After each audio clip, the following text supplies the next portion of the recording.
tema que me cabe ministrar para os irmãos na plenária dessa tarde é um tema bastante interessante, complexo e que requer alguns cuidados em relação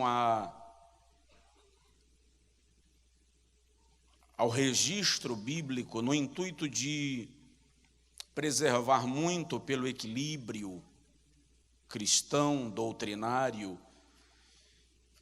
E apesar de preservando por esse equilíbrio, servir de cura para alguns que muitas vezes, por conta da incompreensão do texto bíblico, terminam padecendo alguns jugos que atrapalham o nosso crescimento e o nosso avanço espiritual.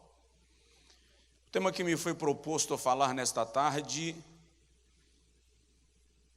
na verdade, é um tema que, do ponto de vista religioso, não é muito bem-vindo, não é muito bem-quisto, mas é uma realidade em nossos corredores, em nossos púlpitos, em nossas igrejas, e não pode ser ignorado. Na verdade, a igreja deste século está precisando digerir algumas questões que ela sempre evitou tocar.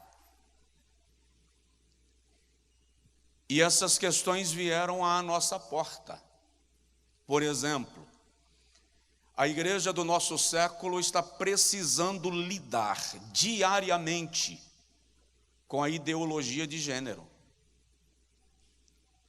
A igreja da nossa geração está precisando lidar diariamente com a questão do homossexualismo. Porque os homossexuais também se convertem.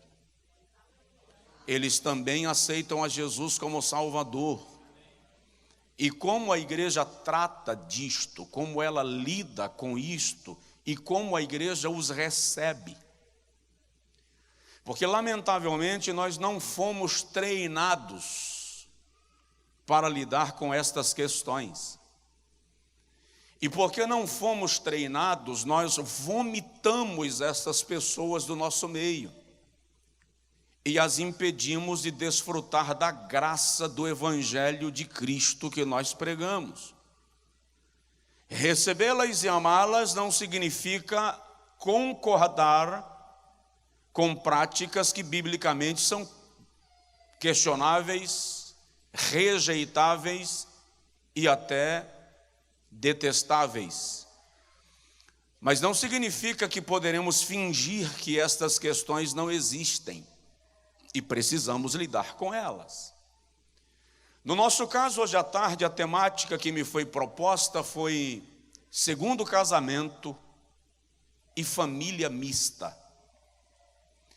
E hoje à tarde eu já liguei para alguns mestres para consultar alguns textos à luz das línguas maternas da Bíblia Sagrada. Porque estudar um texto sem analisar o seu contexto é criar um pretexto para fazer valer o meu achismo. E quando o assunto é Bíblia, nós estamos lidando com almas. E quando lidamos com almas, estamos tratando da eternidade. O que eu digo aqui agora não fica aqui. Vai se reproduzir como estilo de vida e vai refletir em nossa eternidade com Deus ou sem Ele. Então abra comigo a sua Bíblia, por favor, em Gênesis capítulo de número 2. Nós vamos ler desde o versículo de número 18 até o versículo de número 24. E vou compartilhar com os irmãos com muito zelo, com muita humildade, com muito carinho, aquilo que consegui colher nas Sagradas Escrituras acerca desse assunto. Gênesis 2:18. E disse o Senhor Deus: não é bom que o homem esteja só. Far-lhe-ei uma ajudadora idônea, ou uma adjutora, para que esteja diante dele. Havendo, pois, o Senhor Deus formado da terra todo o animal do campo e toda a ave dos céus, os trouxe a Adão, para este ver como lhes chamaria. E tudo que Adão chamou a toda alma vivente, isso foi o seu nome. E Adão pôs os nomes a todo o gado, e às aves dos céus, e a todo animal do campo, mas para o homem não se achava ajudadora idônea. Então o Senhor Deus fez cair um sono pesado sobre Adão, e este adormeceu, e tomou uma das suas costelas, e cerrou a carne em seu lugar. E da costela que o Senhor Deus tomou do homem, formou uma mulher, e trouxe-a a Adão. E disse Adão: esta é agora osso dos meus ossos, e carne da minha carne. Esta será chamada mulher, porquanto do homem foi tirada, tomada. Portanto, deixará o homem a seu pai e a sua mãe, e apegar-se-á à sua mulher, e serão ambos uma carne. Diga comigo amém. Bendito Deus, nós precisamos da tua direção, do ensinamento do teu Espírito, que é o pedagogo excelente. Que o Senhor nos oriente em tudo. Nosso coração e mente sejam regados pela tua presença, para compreendermos a tua palavra e vivermos de maneira que o teu nome seja honrado em todo o tempo. No nome de Jesus, amém e amém.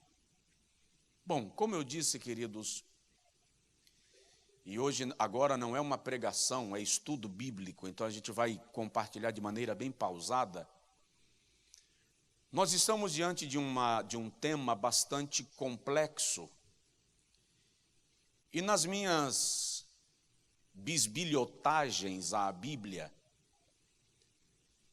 cheguei à conclusão que não é um assunto que a gente consegue dirimir em um estudo de 40 minutos, 50 minutos, 1 hora.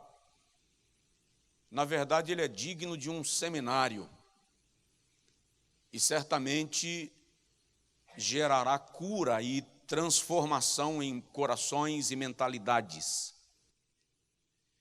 Porque para discutir o conceito do segundo casamento e de famílias mistas, primeiro desafio é conceituar casamento e conceituar família.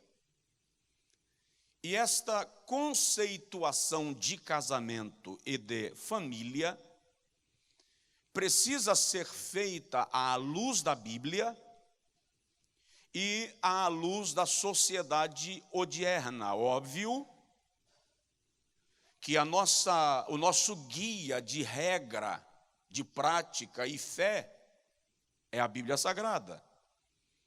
Nós não podemos abrir mão das Sagradas Escrituras em função de nenhum contexto, cenário ou adequação. Então, deixa eu falar muito rapidamente sobre o conceito de casamento à luz da Bíblia Sagrada. É uma instituição divina, registrada em Gênesis capítulo 2, conforme nós lemos, no qual o texto diz que quando Adão, que é muito interessante, Adão está só, o Senhor percebe que não é bom, Adão está sozinho. Este é o único momento na criação que Deus usa a expressão não é bom. Em todos os momentos anteriores, tudo que o Senhor cria, está escrito, e viu Deus que era bom. Mas quando o Senhor percebe o homem sozinho, ele diz: não é bom que o homem esteja só. E quando o Senhor cria a mulher, o Senhor não diz mais que era bom. Agora ele diz, e o texto diz, e viu Deus que era tudo muito bom. Ou seja, há uma completude na criação. A expressão seria: o círculo fechou. A obra se deu por concluída quando o Senhor cria a mulher. E a Bíblia diz que Adão, quando desperta do sono, olha, e não daria para eu estar lá vendo a cara de Adão, mas seria muito interessante ver como Adão acorda e ele olha e percebe alguém que parece com ele, mas não é ele. É da mesma espécie, mas não é igual. E Abraão diz: osso do meu osso, carne da minha carne, mulher, Ixá. Só que o que é interessante, e lamentavelmente o texto da língua portuguesa altera bastante alguns textos bíblicos para a nossa melhor compreensão, porque eu já vi gente contando a costela para ver qual é o lado que tem menos uma. Como se Deus tivesse tirado costela mesmo, só que o texto hebraico não sugere a tirada de uma costela, sugere a tirada de um lado, uma banda, uma metade. Indica que Deus parte, arranca metade, desencaixa metade do homem, e daquela metade ele cria a mulher. Por isso a expressão sua metade. Literalmente, a mulher foi criada para ser a outra metade. E não resta dúvida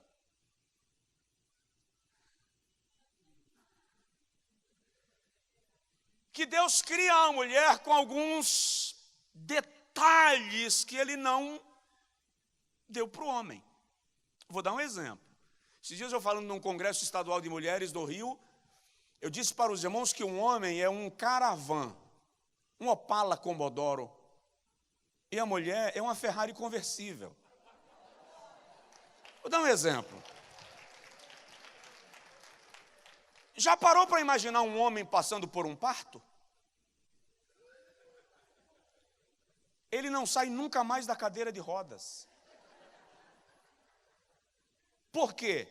Porque a mulher foi criada com uma estrutura óssea que permite um desencaixe para a acomodação da criança no útero e para no dia do parto a criança nascer normalmente. E depois que nasce, toda a sua estrutura óssea volta à posição original.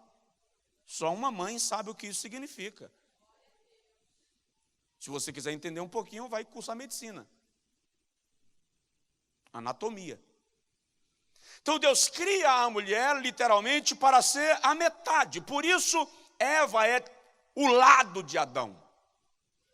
Não é do lado, é o lado.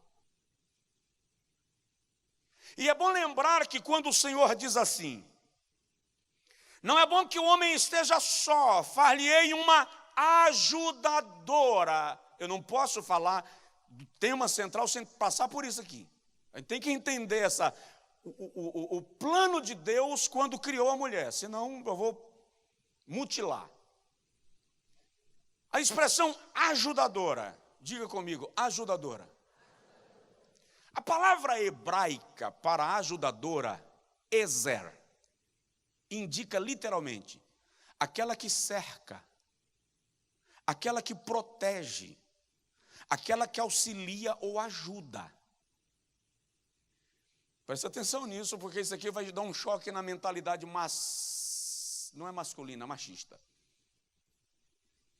Adjutora, para que esteja como adiante dele. A A palavra adjutora é literalmente aquela que está na frente, adiante, não aquela que está atrás ou do lado.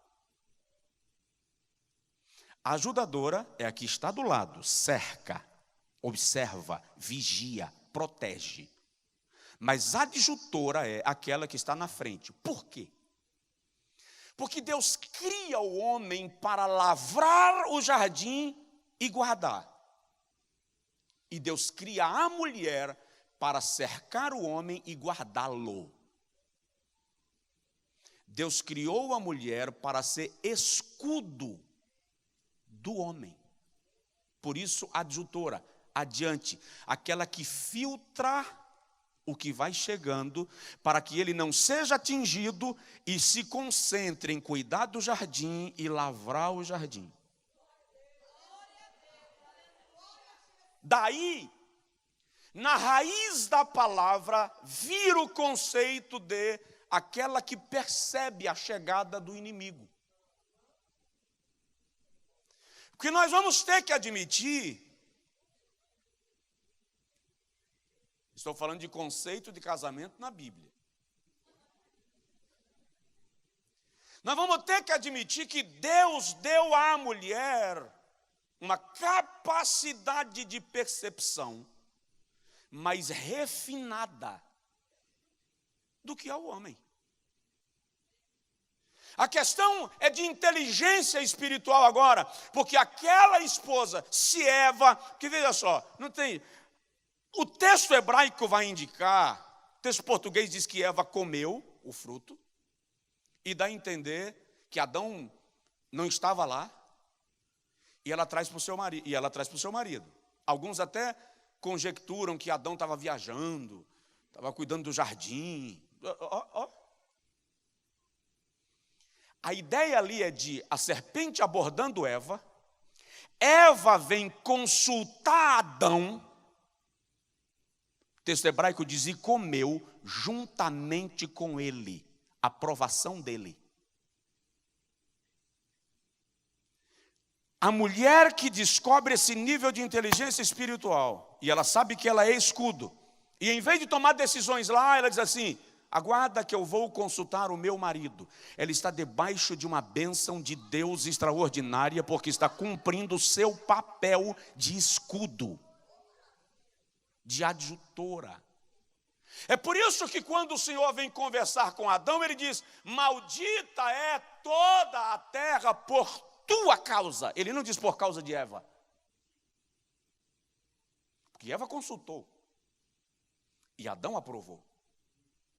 Por isso que em Romanos 5,12, Paulo diz, por um homem, e a expressão ali de homem não é raça humana, é gênero masculino. Por Adão entrou o pecado no mundo, não diz por Eva, por uma mulher. Porque Adão concorda com a participação do fruto. O papel de Eva ali é o de escudo, ela é escudo. Nós precisamos desenvolver sabedoria e inteligência espiritual para entender essa missão da mulher e ela cumpri-lo com equilíbrio. Amém? Deixa eu dar mais um exemplo rapidinho. Deus deu a Noé a chance de ser o homem mais querido pelas mulheres de toda a história da humanidade. O Senhor diz assim, Noé, Gênesis 8. Você vai entrar na arca, e vai entrar assim, tu e tua mulher contigo, teus filhos, e as mulheres dos teus filhos. A Bíblia diz que Noé entrou na arca com os seus filhos, e depois entrou a sua mulher, e as mulheres dos seus filhos. O Senhor mandou entrar Noé com a sua mulher, e depois os filhos com as suas mulheres. Noé entra com os seus filhos, e depois vem a sua mulher com as noras. Na hora de sair, o Senhor ordena de novo, sai da arca, tu e tua mulher contigo. Agora o Senhor afere o contigo. Na hora de entrar, entra tu e tua mulher, e depois os teus filhos e as mulheres dos teus filhos. Como Noé desobedeceu, o Senhor diz, olha, sai da arca, tu e tua mulher contigo, e depois os teus filhos e as esposas deles. Aí a Bíblia diz que Noé saiu da arca com os seus filhos, e a sua mulher saiu com as esposas dos seus filhos. Quando Cã viu Noé bêbado na tenda, não teria acontecido se fosse a mulher dele na tenda e não os filhos. Quando a gente inverte as posições, as tragédias acontecem. Alguém me entendeu? Diga amém. Isso é conceituação de casamento na Bíblia. Agora, conceituando o casamento juridicamente. O casamento civil é um contrato entre duas pessoas com o objetivo de constituir uma família. Juridicamente, um casamento é um contrato.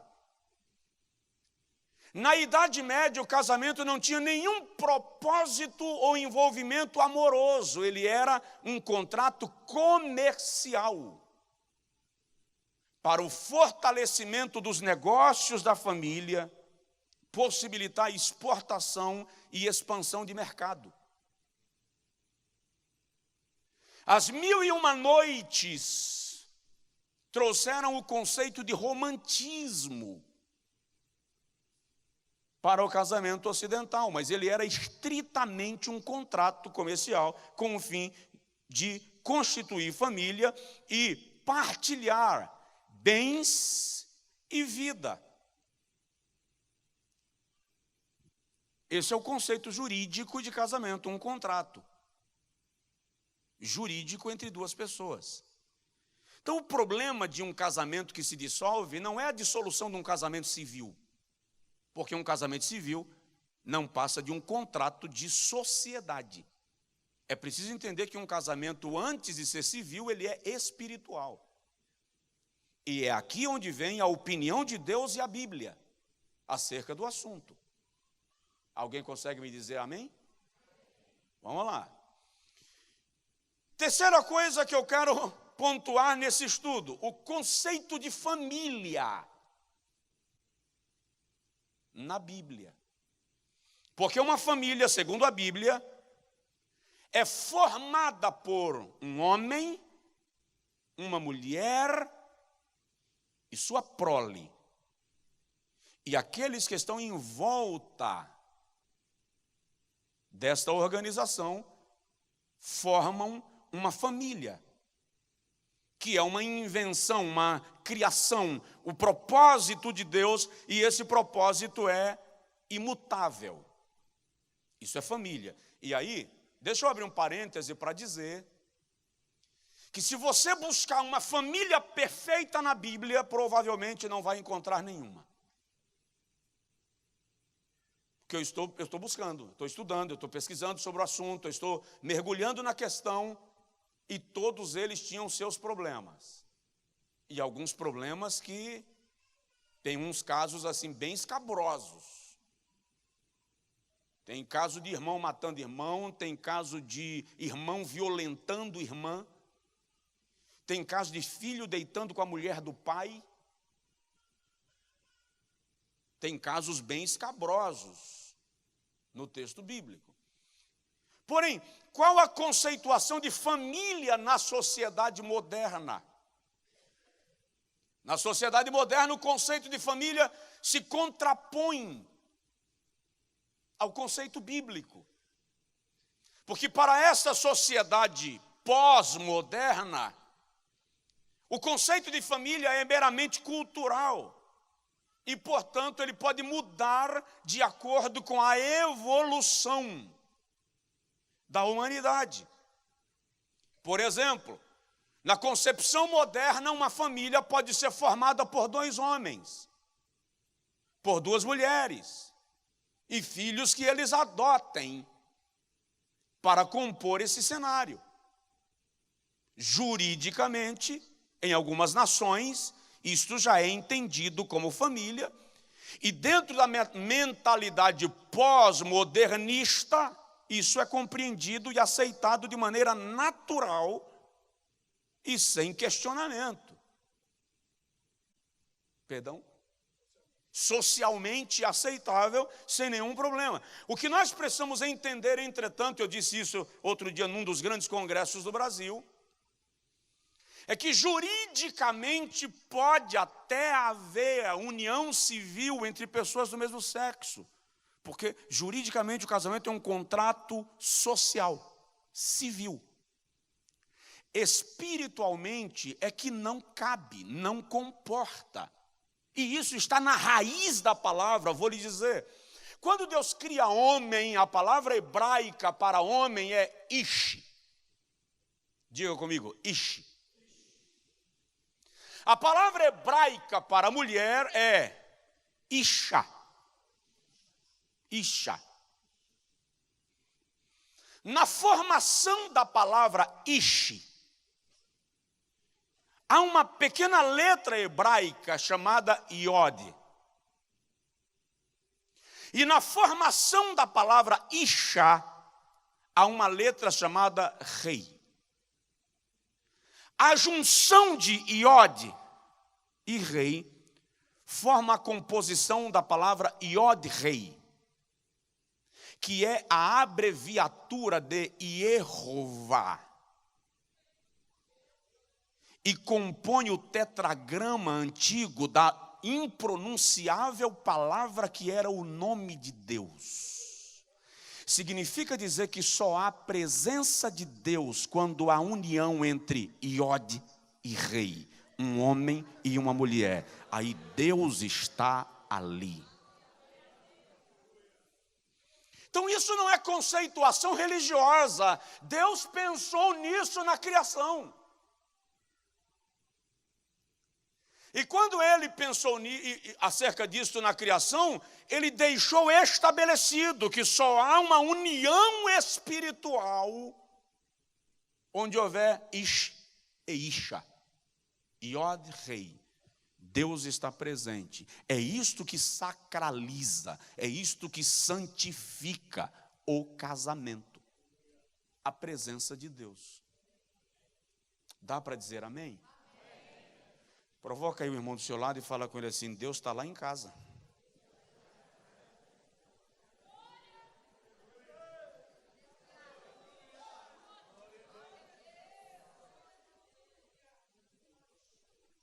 Agora,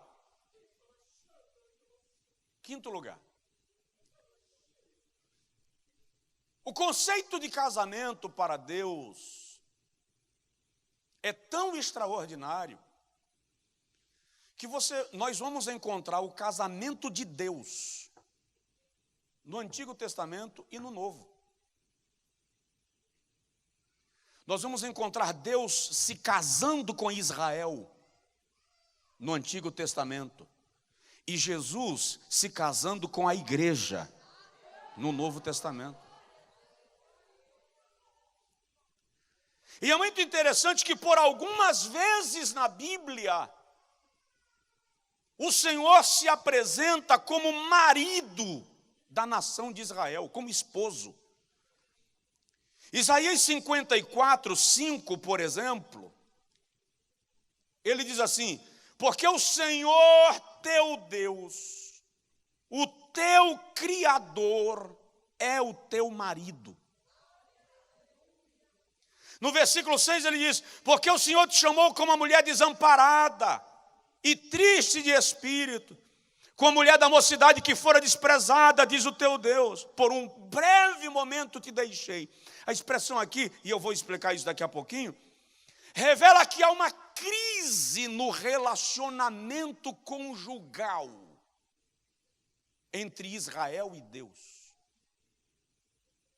por causa da idolatria de Israel. E o Senhor diz: eu te deixei, mas com benignidade te atraí. Vou explicar isso daqui a pouco. Quando o Senhor se afasta de Israel, a quem ele se refere como esposa, ele sente saudade de Israel. Deus se apresenta aqui como um marido apaixonado pela sua esposa, que não pode permanecer com ela quando ela está infringindo a lei do matrimônio, mas que sente saudade dela quando se afasta.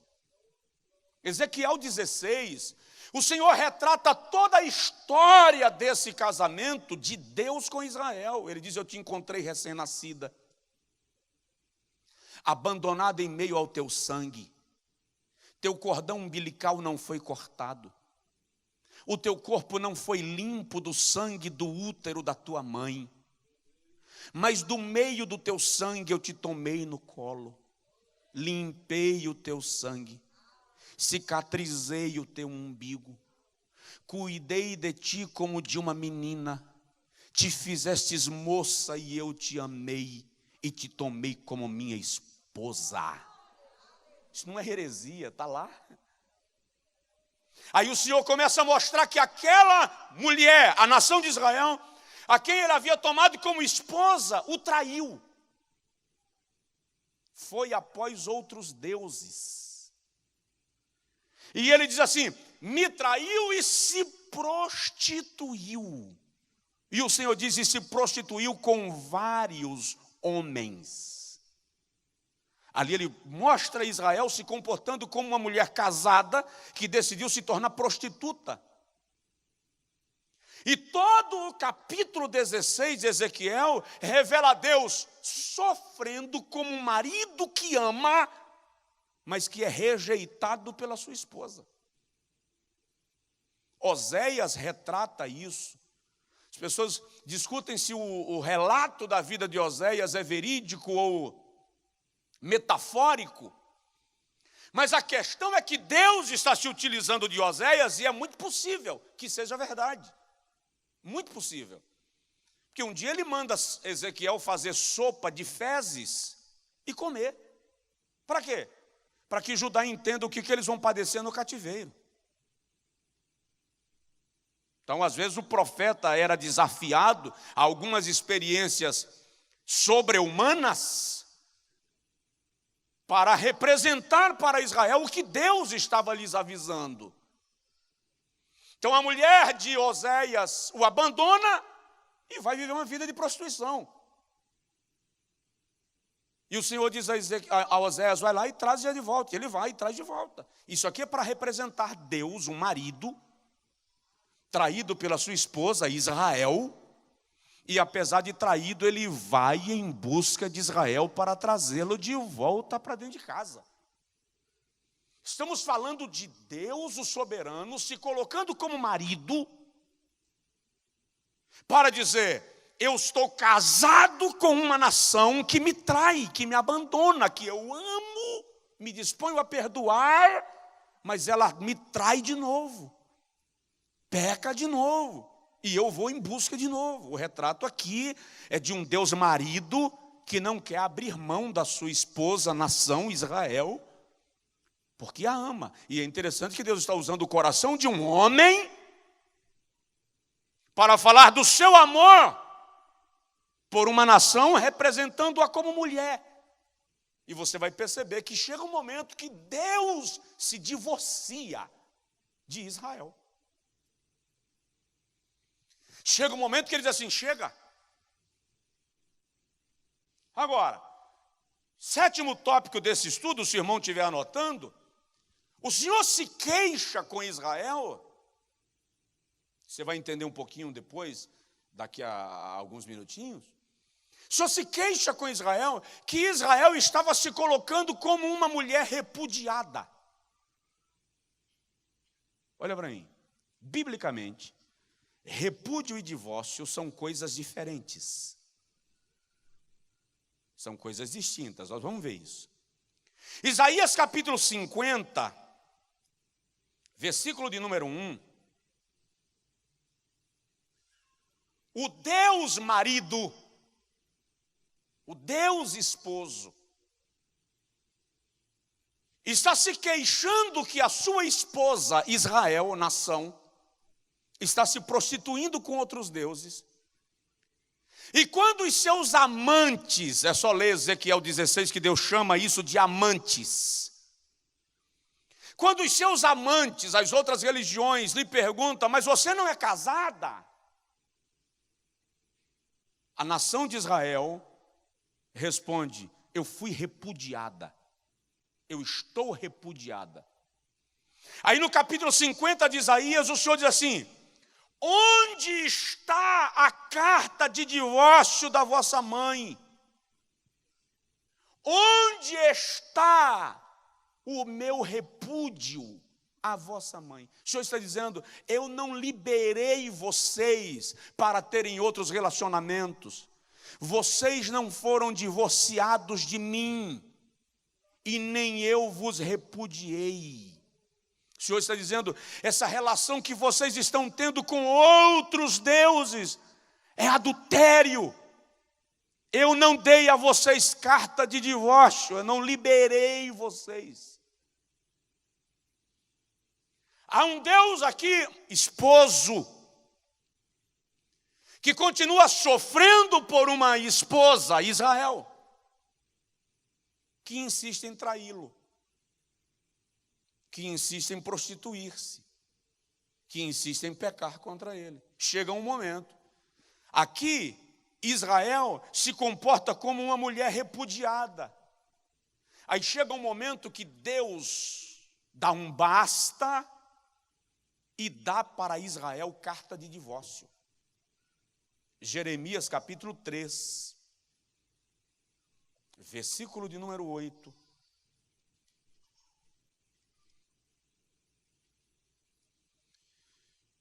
Nosso tema é segundo casamento e família mista. E eu não posso falar disto sem fazer o contexto bíblico, histórico, espiritual e doutrinário da questão à mesa. E acreditem, estou fazendo com muito zelo, muito temor,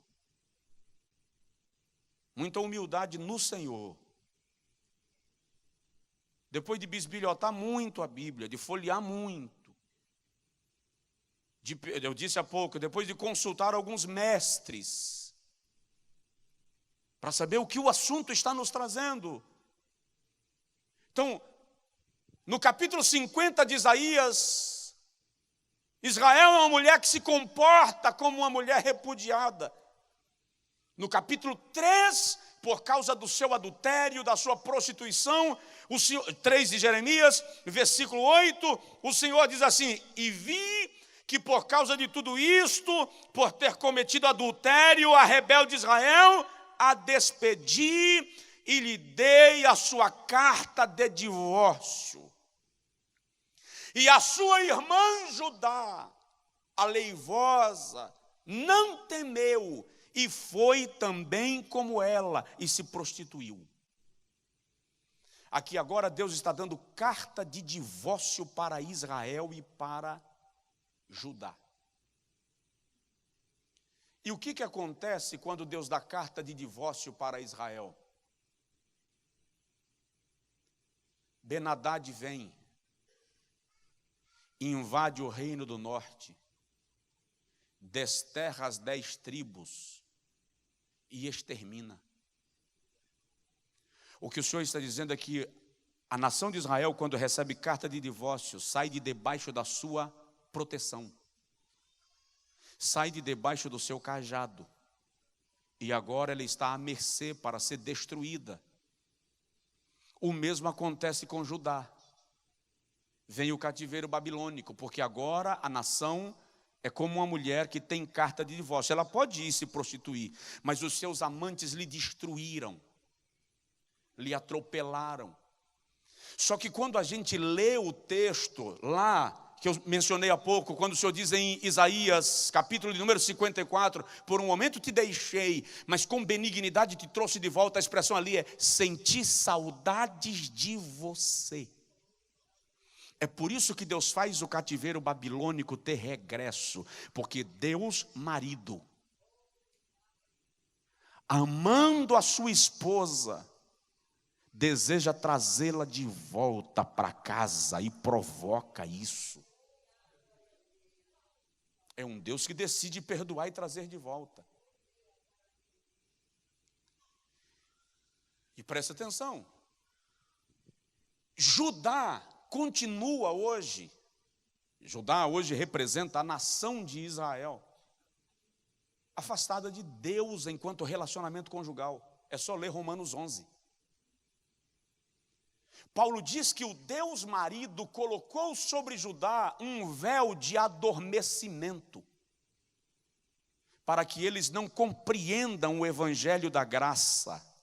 E só quando a igreja for levada ao céu é que esse véu será tirado e o Senhor volta a tratar com Israel enquanto esposa, para resgatar e restaurar. Porque o que está em questão hoje é o relacionamento de Jesus, o noivo, com a igreja, a noiva. Diga amém. Então, Deus se coloca como um homem que está casando com uma nação, um homem apaixonado por uma mulher, que ama uma mulher. Essa mulher se comporta como uma mulher repudiada. Chega um momento que esse marido, Deus, esse esposo, dá para ela carta de divórcio e o casamento acaba entre Deus e Israel. Agora vamos compreender mais um aspecto disso, para a gente fechar o raciocínio, porque o projeto e a proposta desse tema é trazer cura, compreensão, conhecimento que gera cura, porque o meu povo é destruído por falta de conhecimento. Então vamos entender, eu disse há pouco, que a Bíblia faz clara distinção entre repúdio e divórcio. E aqui a gente vai levar uns 2 beliscões. Aqui vai doer nossa costela. Porque na Bíblia Sagrada a palavra divórcio aparece sempre separada, distinta da palavra repúdio.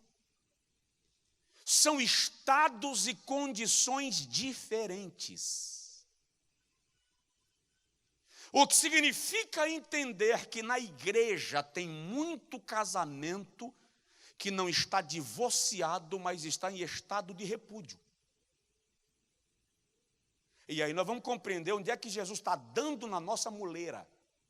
Porque ele bate com força. Aí ele bate com força.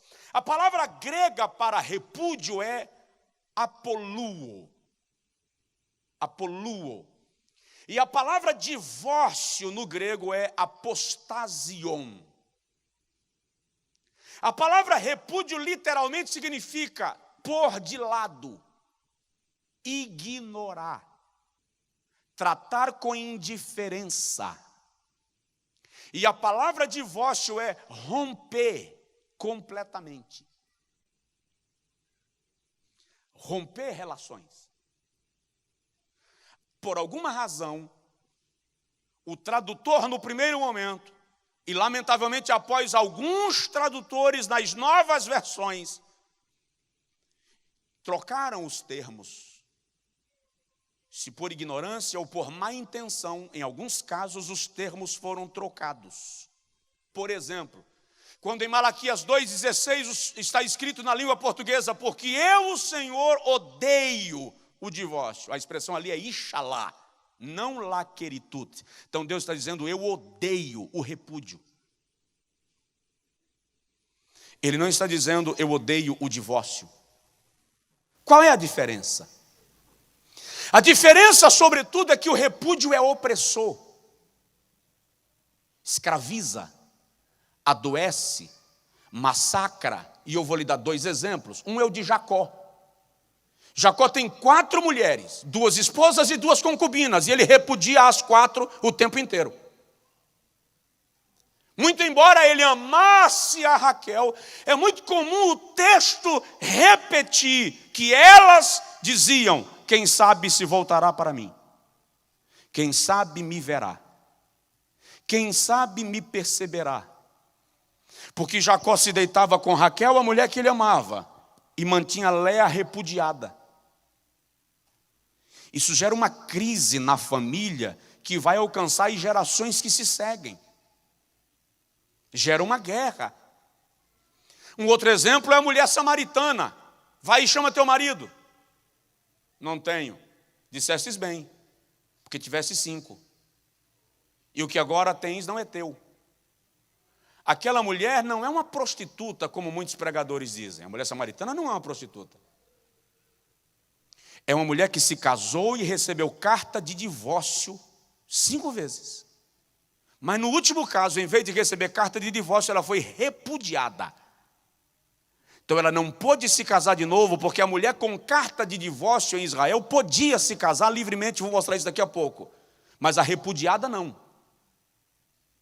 Então, como ela está repudiada, não pode se casar, ela está envolvida num relacionamento ilegal, por isso ela diz, não tenho marido. Deuteronômio capítulo 24, versículo 1 e versículo 2, que é o versículo usado por Jesus, inclusive, para dar o seu discurso em Mateus 5, que a gente vai ler daqui a pouco, e em Marcos 10.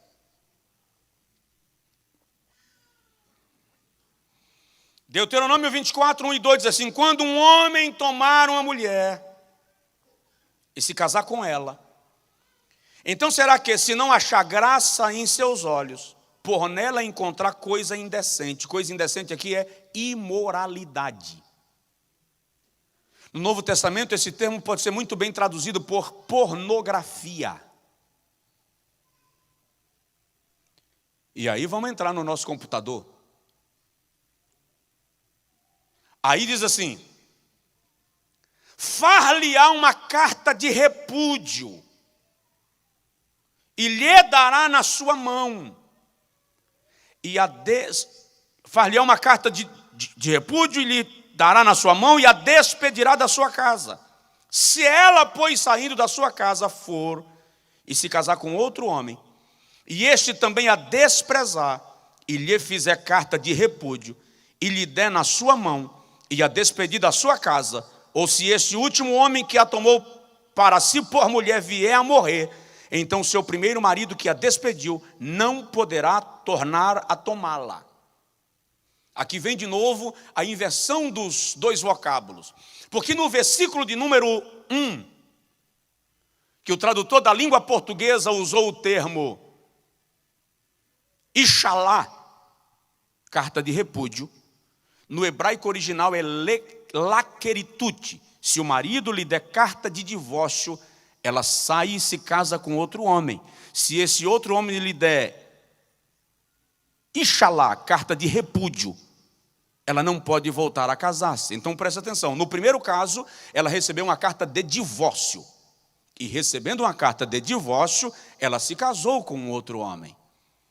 Mas no segundo caso, quando ela recebe uma carta de repúdio, ela não pode voltar a casar-se, porque o repúdio não anulava, não cancelava o casamento, apenas colocava de lado a outra pessoa. Aí quando Jesus trata desse assunto em Mateus capítulo 5, versículo 31, vou chegar lá. Quando Jesus trata desse assunto em Mateus 5, 31, ele diz assim, qualquer que der à sua mulher carta de repúdio, dê-lhe também carta de divórcio. Por que Jesus está dizendo isso? Porque nos dias de Jesus, o repúdio havia se tornado uma prática contumaz, habitual. Por quê?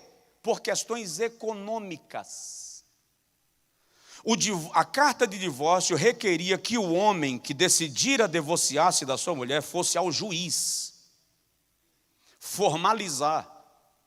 O juiz iria calcular a porção dos bens dele, que seriam dados para ela pelo tempo que ela conviveu com ele. E então ele daria para ela uma carta de divórcio, e ela tanto estava livre para casar, quanto tinha a sua vida financeiramente protegida. Os homens de Israel nos dias de Jesus, e a gente encontra isso em Mateus 19, os fariseus eram praticantes absolutos do hábito do repúdio.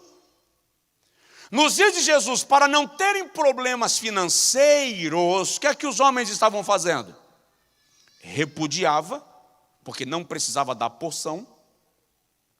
A mulher tinha que se submeter a ficar em algum lugar das suas terras, sendo humilhada por ele, ou se ela não suportasse, ela ia embora sem direito algum, sem direito de se casar, e sem nenhuma porção para mantê-la. Então ela não teria um homem que a protegesse, e não tinha nenhum recurso financeiro para se manter.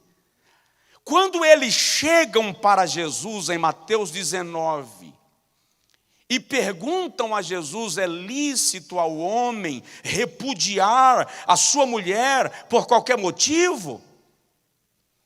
Jesus diz, não ledes desde o princípio que Deus fez macho e fêmea? Portanto, deixará o homem seu pai e sua mãe, e se unirá à sua mulher, e serão ambos uma carne. O que Jesus está dizendo aqui, o foco de Mateus 19 é o cenário de poligamia que Israel estava vivendo nos dias de Jesus. Os homens tomavam mulheres, cansavam delas, repudiava, tomava outra. Repudiava, tomava outra. Há um cenário de poligamia onde a mulher se torna escrava desses homens e eles são livres para irem se casando e repudiando. Então Jesus diz assim, qualquer que repudiar a sua mulher, senão por...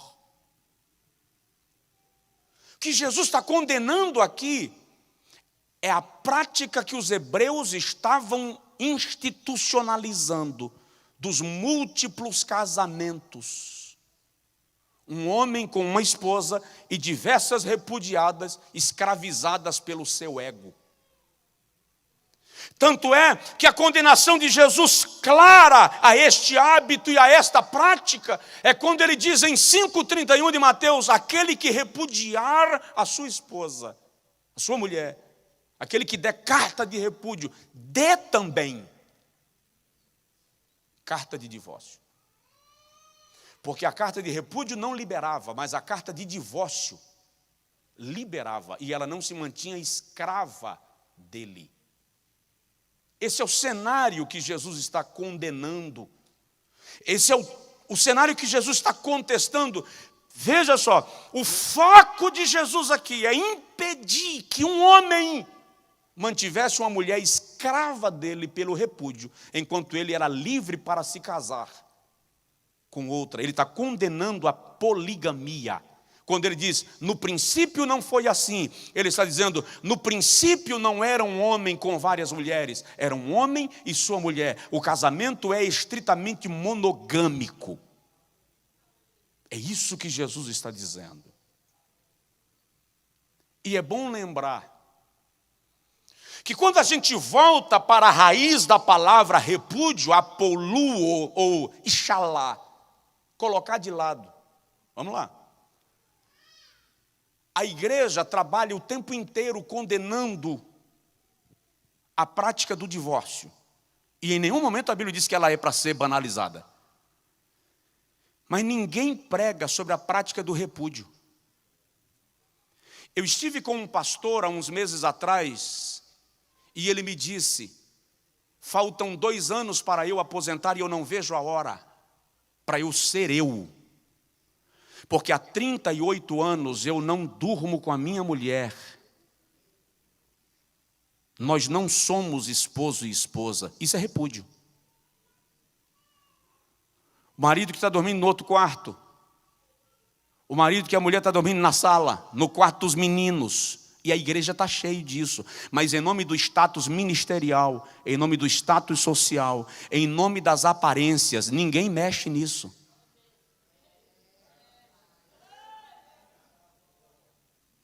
O marido que deixa a esposa ir para a cama e ele vai para o escritório acessar sites pornôs, salas de bate-papo com outras mulheres, está cometendo repúdio. E em Mateus 19 é isso que Jesus está batendo com taco de beisebol. É repúdio. Ou seja, são dois estados diferentes. E o repúdio é o estado que antecipa o divórcio. Jesus não está aprovando, acaba, divorcia, arrebenta. Não. O que ele está dizendo é, o estado de poligamia que vocês estão vivendo é o que eu estou condenando, porque na vossa dureza de coração, as mulheres estão sendo escravizadas por vocês. E é interessante que quando ele diz assim, por que Moisés autorizou da carta de divórcio? Ele diz, por causa da dureza do vosso coração. O termo ali é, por causa da vossa mesquinhez, da vossa avareza. Ele está dizendo, porque vocês estão repudiando para não mexer no bolso. Então Moisés autorizou da carta de divórcio por causa da avareza de vocês. Então a pergunta nesse cenário, e eu sei que o assunto é desconfortável. Ele mexe num cascão de ferida violento. E preste atenção, se está muito desconfortável para o senhor que está me ouvindo agora, imagina como eu estou. Eu estou entre a onda e a rocha. Eu estou entre a cruz e a espada. Eu estou entre a costela sem nenhuma carne mais e a peixeira que tirou a carne. Porque o assunto é melindroso. Mas eu vou repetir. O que Jesus está condenando aqui é esse cenário de aparências de casamentos perfeitos. Quando em casa o repúdio é quem está reinando. Não há comunicação conjugal, não há relação íntima conjugal. Isso é repúdio. Em casa a gente mal se fala, na igreja a gente entra de mãos dadas. Que é para mostrar para as pessoas que nós somos a família perfeita. É isso que Jesus está condenando aqui. Vou citar um exemplo que alguém me compartilhou há não muito tempo. De um obreiro que olhou para a esposa e disse assim, você está liberada para ter relações sexuais com quem você quiser, porque eu não amo você. A gente não pode dissolver o casamento, porque se a gente dissolver, meu ministério acaba. Então você fica livre, eu não te amo, não vou te sacrificar, você fica à vontade. Mas e você? Eu sou gay. O casamento está mantido socialmente, não há divórcio, mas há repúdio.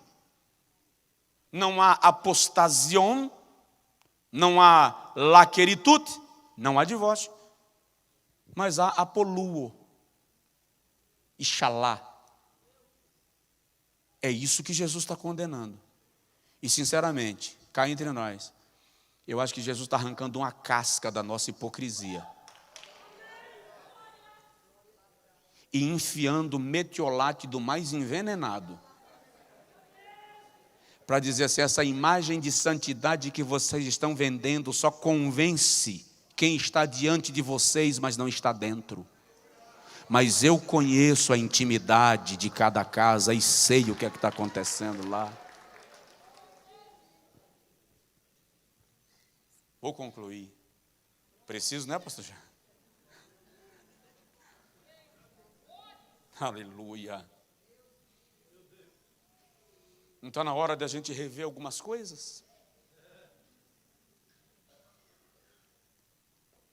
Jesus não banalizou o divórcio.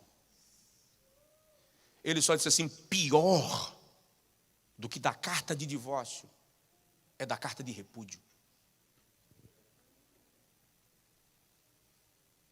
E a gente se concentra no ponto que é conveniente para nós.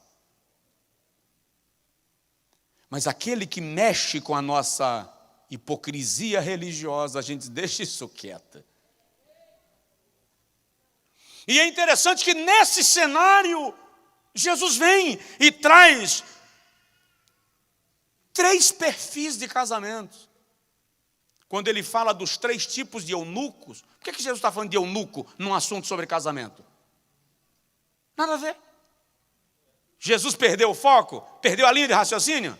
Não. Ele sabia muito bem o que falava. Que Jesus está dizendo, usando o eunuco para figurar 3 tipos de casamento. No versículo 12 ele diz, há eunucos que nasceram assim, desde o ventre da sua mãe. Eunuco não é o homem que era castrado. Era aquele que abria mão dos prazeres pessoais para se dedicar a algo, a alguém, a um reino ou a um rei. Então, o primeiro tipo de eunuco aqui, que é de nascença, Jesus está se referindo àquele moço, àquela moça que desde o ventre da sua mãe preserva a sua pureza sexual, a sua virgindade, para se casar com uma moça que também preservou a sua pureza sexual. Nasceram assim, estão esperando o encontro da outra parte, também pura, para se unirem. Meu filho está por casar no mês de janeiro. E eu tenho dito para ele, se preserve, preserve a pureza. Não aguentou até aqui? Aguenta mais um pouco. Tem uma bênção especial para os moços e moças que aguardam o momento de desfrutar da vida sexual dentro do ambiente conjugal. Está na hora de voltar a ensinar isso para as nossas moças, para os nossos rapazes, na igreja. Porque eles estão enfrentando esse desafio na faculdade, na escola. Aliás, eu me irritei ontem no avião, quando eu vi uma moça perguntando para uma menina de 3 anos como é o nome do seu namorado. As pessoas perderam o conceito de casamento e de família. A namorada agora é nora. A noiva é nora. A noiva do meu filho é minha nora. Não. Ela se tornará minha nora quando ela estiver casada. Essa banalização do termo é uma forma de validar os privilégios da vida conjugal antes do casamento acontecer. Nós temos que entender isso. Segundo tipo de casamento que Jesus cita aqui no texto, ele diz, e há eunucos que foram feitos eunucos. Jesus está falando daquele casamento que ele não queria, ela não queria, mas alguém forçou. Foi na ponta da espada. Foi na ponta da peixeira. Quando você tenta pegar um erro do teu filho e transformar o erro dele em casamento, você está colocando ele e a moça num sacrifício que Deus não planejou. Eu recebi um casal de obreiros na nossa igreja, obreiros nossos. Pastor, minha filha ficou grávida. O namorado é um infeliz, um traste. O que eu faço? Cadê a menina? Expulsei de casa. Primeiro passo, você vai sair daqui e vai buscá-la. Traga para dentro de casa. Mas eles não vão casar, já conversei com o infeliz do cara. Isso é um miserável. Aí ele estava muito nervoso. Falei, a sua filha tem pai? Tem. Tem mãe? Tem. Então a criança tem avô e tem avó. Traga para debaixo da sua cobertura espiritual. Não perca sua filha por causa de uma gestação imprevista, porque senão você perde a filha e o neto.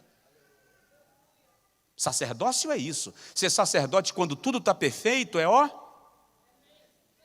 Mas na casa de sacerdote tem problema. Na casa de sacerdote tem luta. Filho de sacerdote também tropeça. E é aí que o sacerdócio se manifesta. Traz para dentro de casa. Trouxeram. A menina ganhou neném. Está lá na igreja. O neto no colo do avô. A menina na igreja servindo a Jesus. A família restaurada. E deixa Deus conduzir as coisas a seu tempo. E há aqueles que se fizeram eunucos. São aqueles que decidiram se dedicar a Deus em função do casamento, apesar de alguns espinhos. abrem mão de alguns prazeres e privilégios, mas se mantêm lá, porque decidiram glorificar a Deus nisto. Agora, o que não é justo é você se manter no casamento repudiado,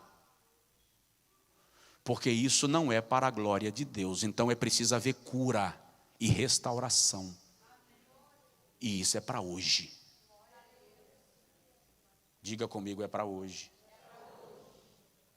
Dentro disto, e eu concluo, até porque já colocaram ali uma tela de 72 polegadas, dizendo que eu tenho 2 minutos.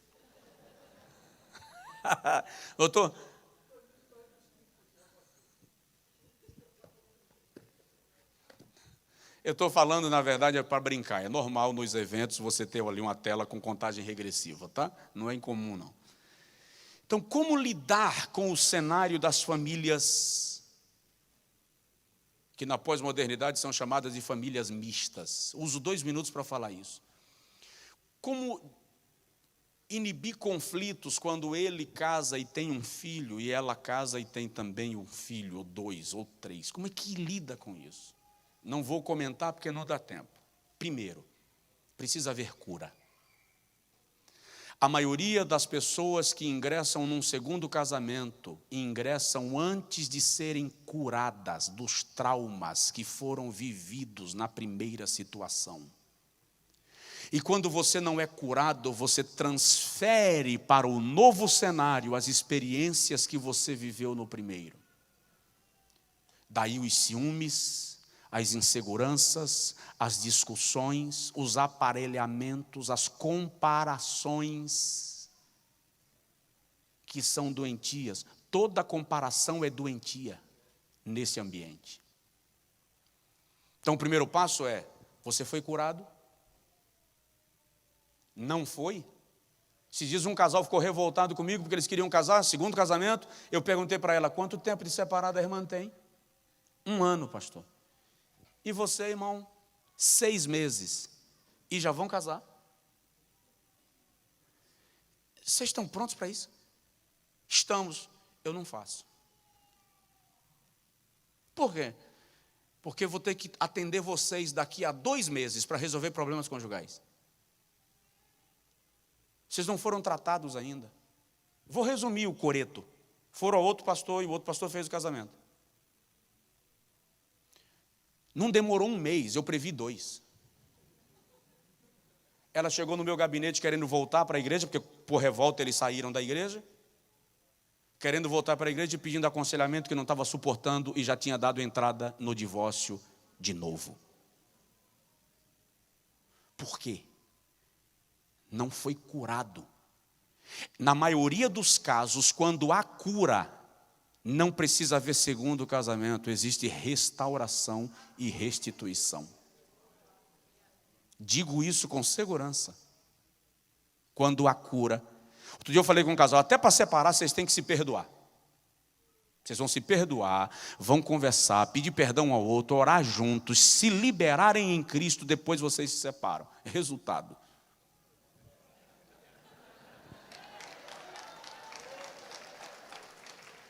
segundo, é preciso haver amor,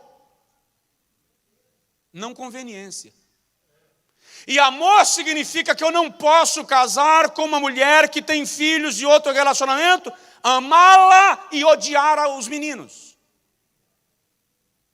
Não são filhos do sangue, mas são filhos do coração. Isso tem que ser conduzido com amor.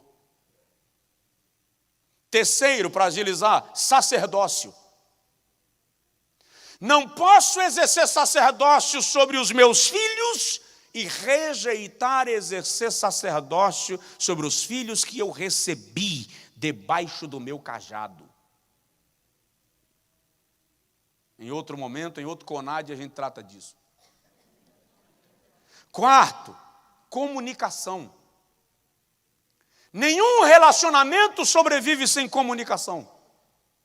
E nessas circunstâncias, antes de casar, é importante alinhar algumas questões, porque são pessoas de hábitos diferentes, com filhos criados em ambientes e com hábitos diferentes.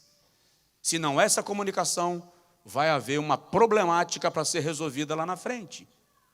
O problema é que hoje em dia as pessoas estão se comunicando até dentro de casa por WhatsApp, Messenger. É ou não é? Eu estou vendo marido e mulher sentados na mesma mesa se comunicando pelo telefone. É. Precisa haver alinhamento em quinto lugar. O que é alinhamento? Por que se namora? A palavra namoro, etimologicamente, é conhecimento. Os jovens namoram para que eles se conheçam e haja um alinhamento natural. Quando você, que vive num cenário de família mista, se casou a primeira vez, você tinha aquilo que eu chamo de coração virgem. O encanto da juventude, o amor da juventude, sem nenhum trauma, consegue achar beleza em algumas coisas que simplesmente são naturais e comuns. Uma moça apaixonada por um rapaz, acha ele bonito até quando ele acorda e esquece de lavar o olho. Mas depois que ela já viveu um trauma conjugal, ela tem alguns critérios e filtros. Ela tem algumas exigências que ela não tinha naquela primeira situação. Ele é a mesma coisa. Então, é preciso haver alinhamento para que haja assimilação. Porque a maioria dos problemas que nós temos, presta atenção nisso, não são de ordem espiritual, são de ordem humana.